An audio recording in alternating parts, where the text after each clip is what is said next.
C'est fait, ils le savent, regardez la tête. Le mot aller va être la base des 15 prochaines secondes, Michel. Le mot bravo va être la base. Mais c'est fait, je te dis que c'est fait. C'est fait. Ouais, gars, c'est fait, les Bleus sont champions du monde. Les Bleus sont champions du monde pour la deuxième fois dans l'histoire du football français. Emmanuel Macron peut embrasser la présidente de la Croatie. Ils ont été valeureux, ces Croates. Mais Deschamps est au sommet du ciel. Et les Bleus aussi.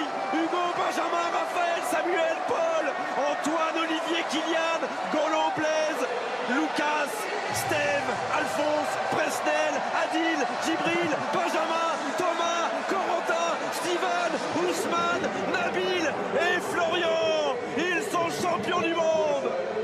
Ah, c'est merveilleux, c'est exceptionnel. Ils ne se rendent pas complètement compte parce que depuis 20 ans, moi je m'en rends compte.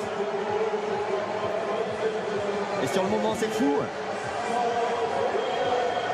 Et bravo à Didier aussi d'avoir su créer une équipe avec une mentalité exceptionnelle, avec des jeunes joueurs.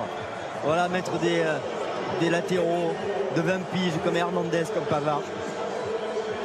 D'avoir vraiment su mettre en place une défense de fer, un système. Alors c'est vrai, on peut toujours critiquer la froideur de cette équipe, ce côté contre-attaquant, chirurgical, de ne pas faire le jeu. La Belgique un peu la regretter. Mais n'analysez pas, Michel, c'est pas le moment. Mais non, mais on s'en fout. Non, mais ce que je suis en train de dire, avec cette équipe-là, avec ce qu'il avait à disposition, Didier Deschamps, il en a fait une machine redoutable. Et bravo Corentin Tolisso. C'est merveilleux. Quel bon plan, quelle belle image. Et bravo Didier Deschamps. Voilà, on parle d'histoire, on parle de la grande histoire du sport français, de Zagallo et Beckenbauer, qui étaient les seuls à avoir été champions du monde comme joueurs et comme sélectionneurs. Cet homme-là est champion du monde 2 fois. Il y a 20 ans, il brandissait le trophée le plus convoité du sport dans les cieux de Saint-Denis 20 ans après.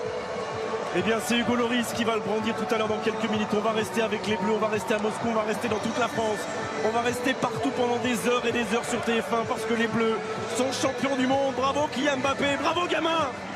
Et on dit un mot sur le vaincu aussi, hein, cette équipe de Croatie. Bravo pour son parcours. Ils ont été admirables tout au long de cette compétition.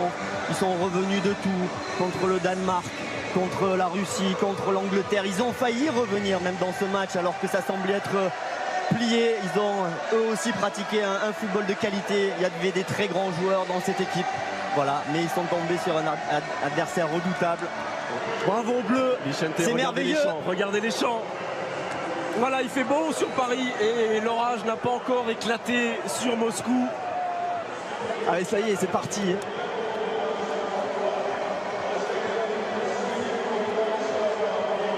Je dis, c'est tellement la folie que même là, t'es pris par toutes les émotions.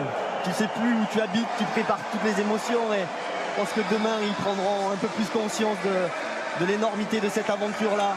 C'est beau aussi d'aller voir et bravo pour cette image-là. Adversaires aussi, c'est beau parce que c'est tellement dur d'accéder à une finale de Coupe du Monde. Et voilà, et de ne pas revenir avec ce trophée, de ne pas toucher à cette Coupe du Monde. Et les champs et le champ de Mars, il y a combien de centaines de milliers de Français qui sont dans les rues de Paris, partout